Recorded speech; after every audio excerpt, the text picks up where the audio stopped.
Moi bo día a todas e a todos. Hoxe, moitas gracias por asistir de novo á presión da edición do ciclo de lugares e órganos, que, pois, como todos sabedes, é un ciclo que está vinculado á Semana Santa de Santiago e que este ano, pois, por un motivo que todos coñecemos, tivo que adiarse e reprogramarse para este mes de agosto. É unha alegría poder celebrarlo agora no marco do Festival C, a programación cultural que presentamos hai unhas semanas e que afecta e que abarca todo o mes de agosto, promovida pola Concellería de Acción Cultural de Santiago de Compostela e que conta tamén co apoio este Festival C da Diputación da Coruña e do Consorcio de Santiago. Acompáñame Belén Bermejo, directora deste ciclo de lugares e órganos, que vos falará despois con moitísimo detalle sobre toda a programación. Eu quería, pola miña conta, pois salientar unha serie de cuestións ao respecto deste ciclo. Repetir a miña satisfacción de presentar a reprogramación de lugares e órganos, un ciclo que está totalmente consolidado e que é unha das citas puntuais culturais de Compostela e que este ano achega, como decía, pois a súa quinta edición, un festival que está directamente vinculado ao noso patrimonio, tanto o patrimonio que temos en materia de órganos, temos unha relación importante de igrexas con órganos fantásticos restaurados hai xa uns anos e que esta é unha ocasión fantástica para poñelos en valor a ese grandísimo patrimonio, tamén o patrimonio e o noso patrimonio musical, que é tremendamente importante, o patrimonio musical que xurde de Santiago de Compostela. Repito que esa é a gran virtude, unha das grandes virtudes de lugares e órganos, porque nos permite poñer en valor tanto o patrimonio material como o inmaterial. Nos permite abrir á cidadanía esa gran riqueza organística das nosas igrexas e, por outra banda, brindanos esa posibilidade de gozar do acervo musical para órgano das distintas épocas da historia da música. Con respecto, insistimos moitísimo cada vez que falamos e presentamos calquera proposta cultural en todos os temas relacionados coas medidas de seguridade sanitaria obrigadas por todo o relacionado co COVID-19. Como sabedes, a programación cultural do Festival C, desde a Concellería de Acción Cultural, coidamos de ubicar as actividades en espazos ao aire libre. Casi todas as actividades realmente son nos espacios públicos, tanto nos parques como nas prazas e nas rúas da cidade. Neste caso, por razóns obvias, tense que programar, como non pode ser de outra maneira, en espacios pechados, nesas igrexas maravillosas que poseen estes órganos. Polo tanto, como o fixemos tanto co Teatro Principal como co Auditorio Galicia e con todos os centros socioculturais do noso Concello, garantizamos absolutamente a seguridade das persoas que acuden a estas actividades e, por suposto, dos artistas que participan nelas. Se reduce o aforo correspondente e, por suposto, se garantiza esas distancias obrigatorias interpersonais de seguridade. A partir do luns día 17, o luns da próxima semana, comeza a reserva de convites para todas as actividades deste festival e que se pode facer a través da web Compostela Cultura e tamén no despacho da billeteira do Teatro Principal. Nada máis pola miña banda, só agradecer os esforzos realizados para que este ciclo poidese reprogramarse.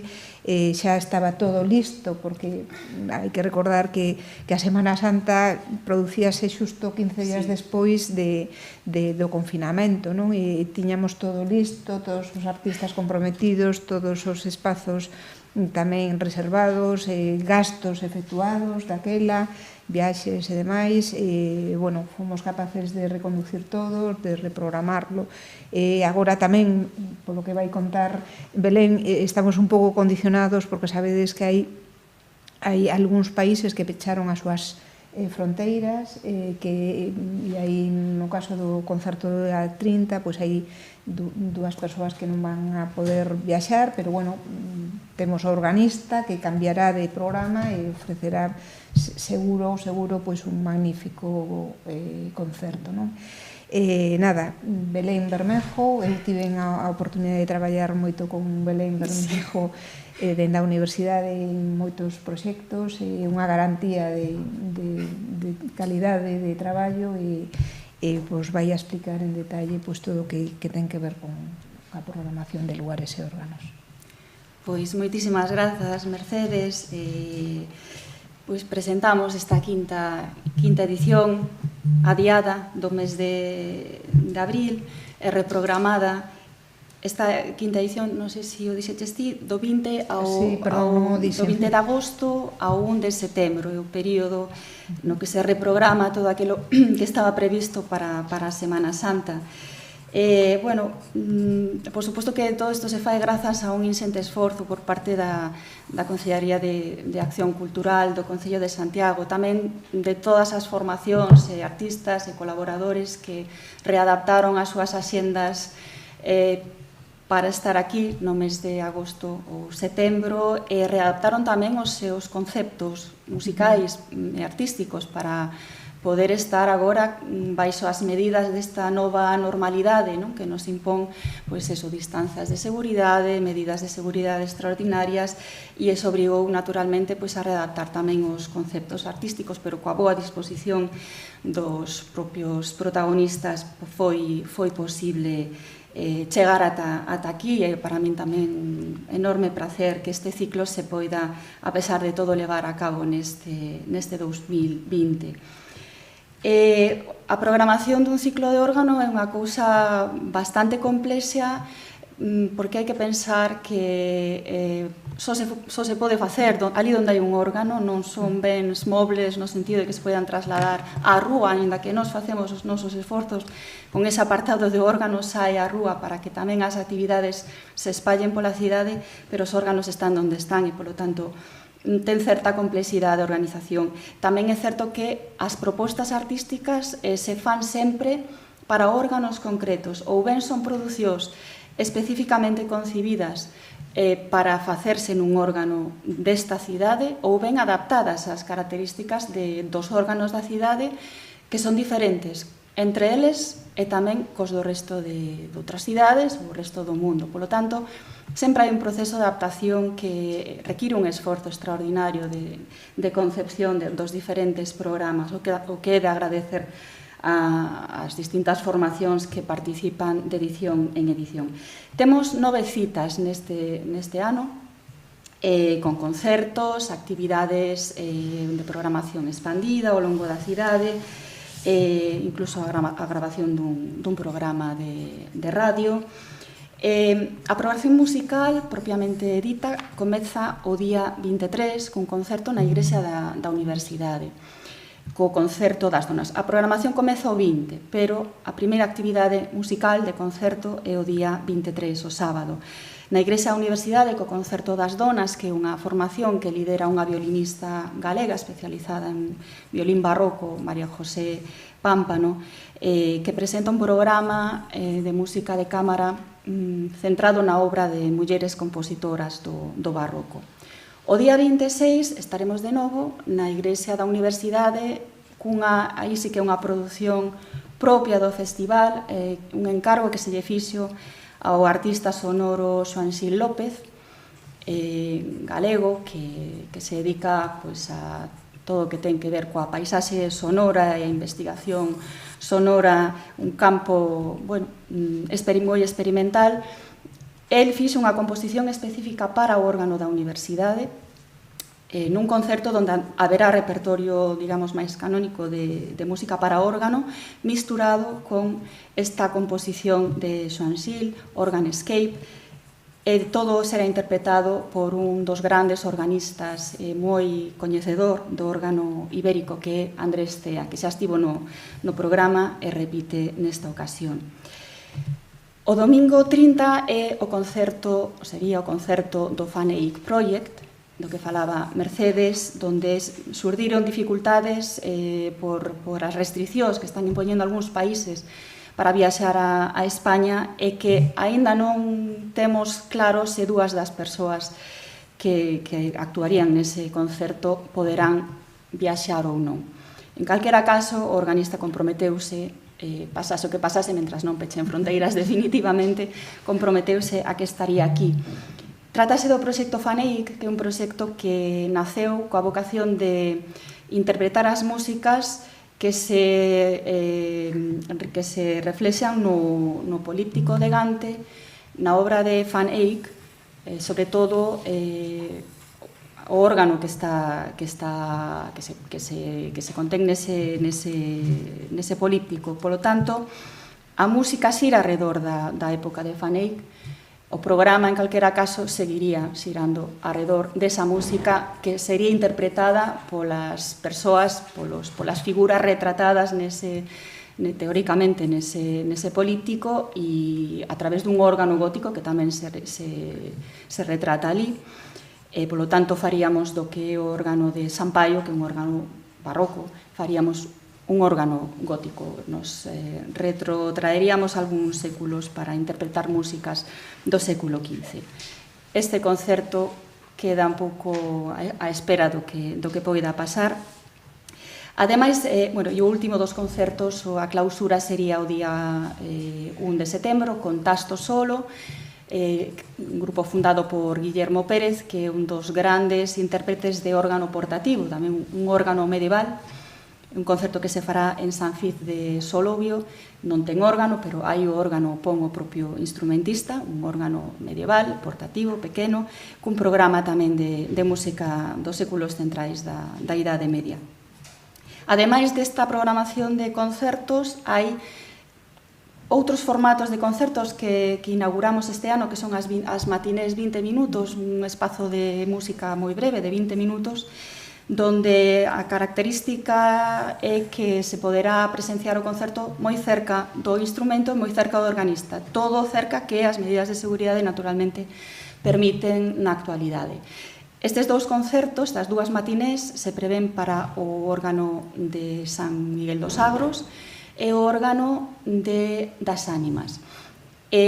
O público situarase no coro, no coro alto, esa é a particularidade dos concertos, para ver moi de cerca un instrumento e un instrumentista que normalmente na liturxia ou mesmo nos concertos está moi lonxe, e, por tanto, non temos oportunidade de ver nin como traballa, nin casi que fai.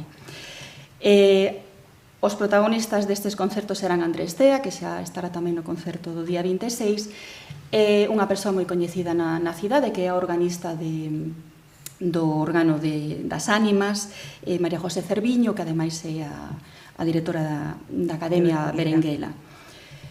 Outras actividades paralelas a esta programación principal de música, a charla que abre o ciclo día 20, unha charla moi interesante que teremos con Óscar Laguna, que é un dos grandes expertos en restauración, en recuperación de órganos históricos. Ele é organeiro, traballou moitos anos para unha importantísima firma, Grenchen, que restaurou algúns dos órganos da cidade de Compostela. Polo tanto, el vai nos falar do que é o oficio da organería, de cales son realmente que fai un organeiro e, sobre todo, como se restaura un órgano, que hai que ter en conta para restaurar un órgano, o antes e o despois de algúns, con exemplos de algúns órganos desta cidade. Polo tanto, unha charla moi interesante que vai ter lugar no Museo do Pobo Galego o día 20. Tamén no Coro Alto, onde outrora houbo un órgano do que hoxe xa desgraciadamente non disfrutamos, pero teremos ali a súa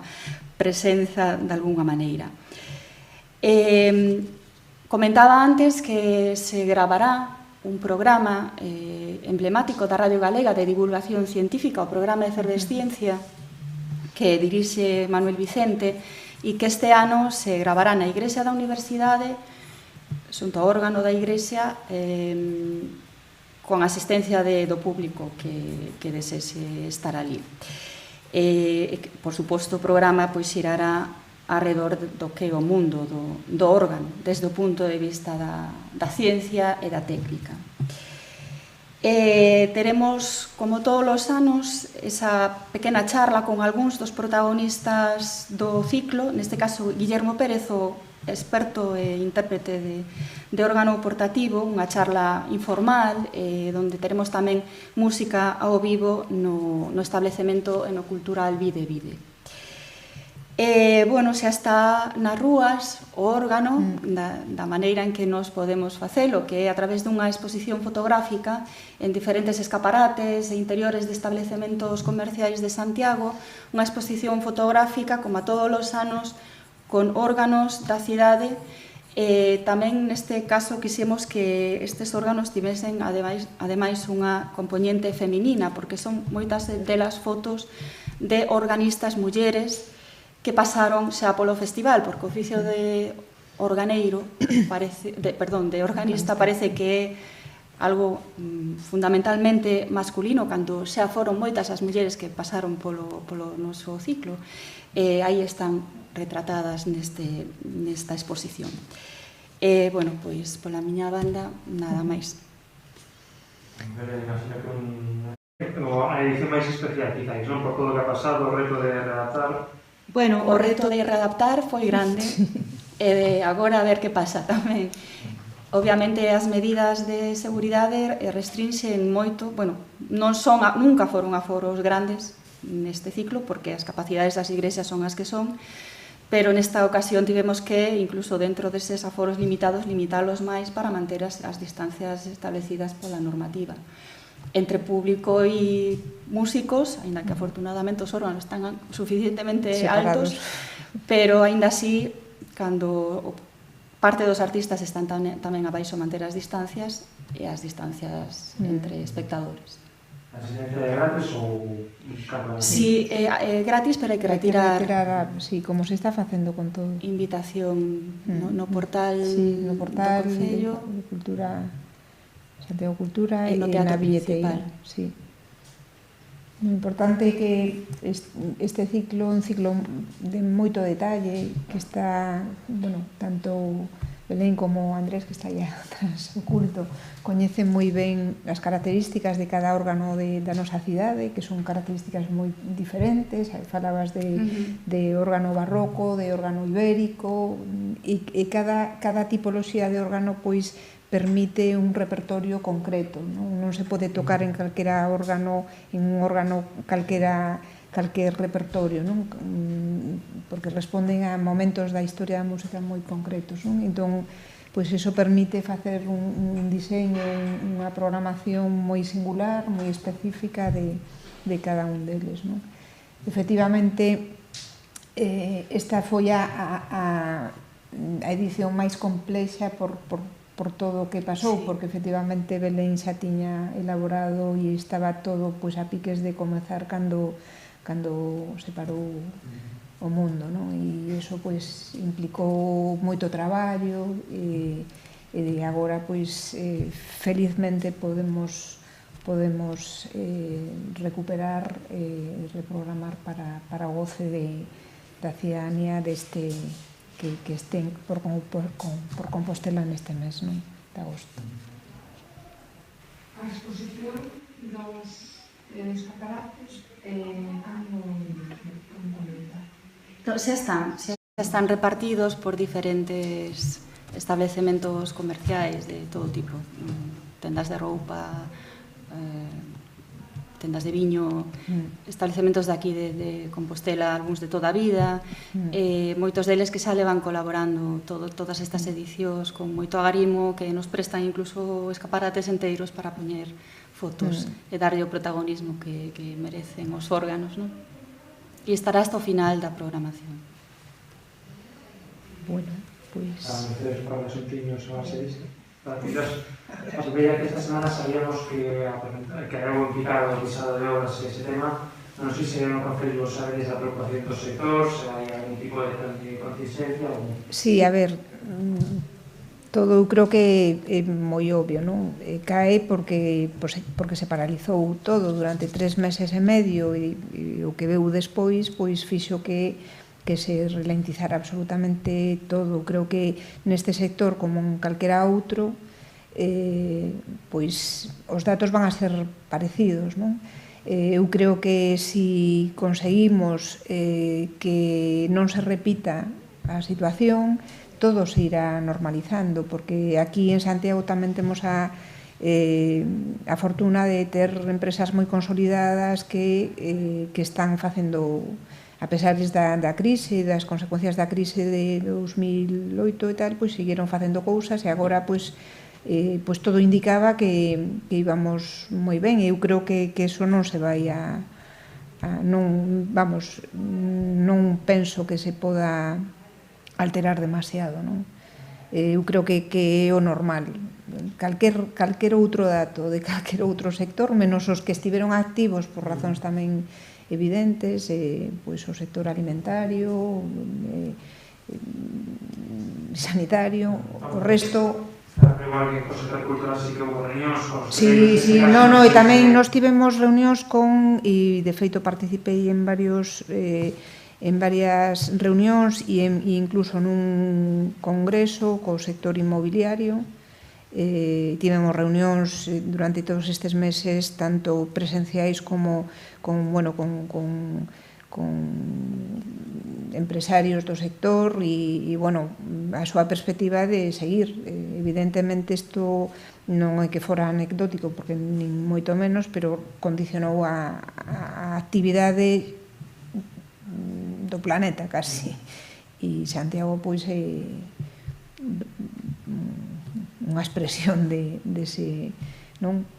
Pero a obra pública parou exclusivamente as 2 semanas de Semana Santa, que foi obrigatorio, se pararon as obras da catedral, se parou todo, e seguiuse traballando con a normalidade que permite pois implantar todas os protocolos que exixe a normativa sanitaria para poder garantizar a seguridade dos traballadores, fundamentalmente, non? E a outra sobre o asunto do día, evidentemente hoxe está prohibido fumar en terrazas e na rúa. Agora está vostede de xefa aquí no Concello, como se vai controlar todo este tema? A verdade é que Feijóo, o presidente da Xunta, o único que lle fai é poñer deberes a todos, aos de arriba, ao Estado e aos concellos. E a min pareceme ben, non me parece sensata esa decisión. Creo que el ten que ter, como presidente da Xunta de Galicia, que tomar e enfrentarse a todas as responsabilidades e a todas as competencias que ten en materia sanitaria, en materia de educación, en todo o que ten que ver ca xestión de unha comunidade autónoma tan importante como Compostela, asumir todo o que está pasando en materia sanitaria, porque empeza a ser moi alarmante. Pois isto dá a sensación, a mí non me parece mal en absoluto, pero creo que o que está tapando outras obrigas que el ten directamente, que son as súas, as da comunidade autónoma, e que debe enfrentarse a elas con moitísima responsabilidade e con moita urxencia, porque o curso escolar empeza dentro de nada e está todo moi en precario. Eso, a nivel de policía local, sabe que a alcaldía é un mes que non ten efectivos que nos trasládanos unhas decisións que non cuestiono, pero que implican un control pois nun contexto nos que os concellos estamos limitadísimos polas nosas estruturas, os nosos recursos humanos que non dan feito, porque evidentemente a pandemia obriga pois a controlar o tema do uso das mascarillas.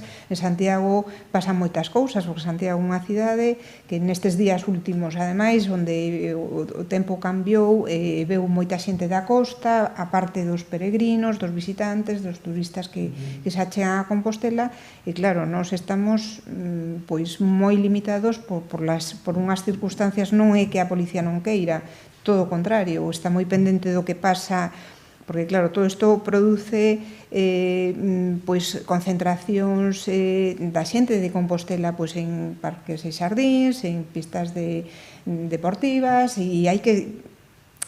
Temos moitas cousas en riba, non? E moi poucos recursos. El ten moitos recursos e ten moitas obrigas, e ten casi todas as competencias. Entón, o que ten que facer, creo que de forma xa urxente, enfrentarse a elas e xa está.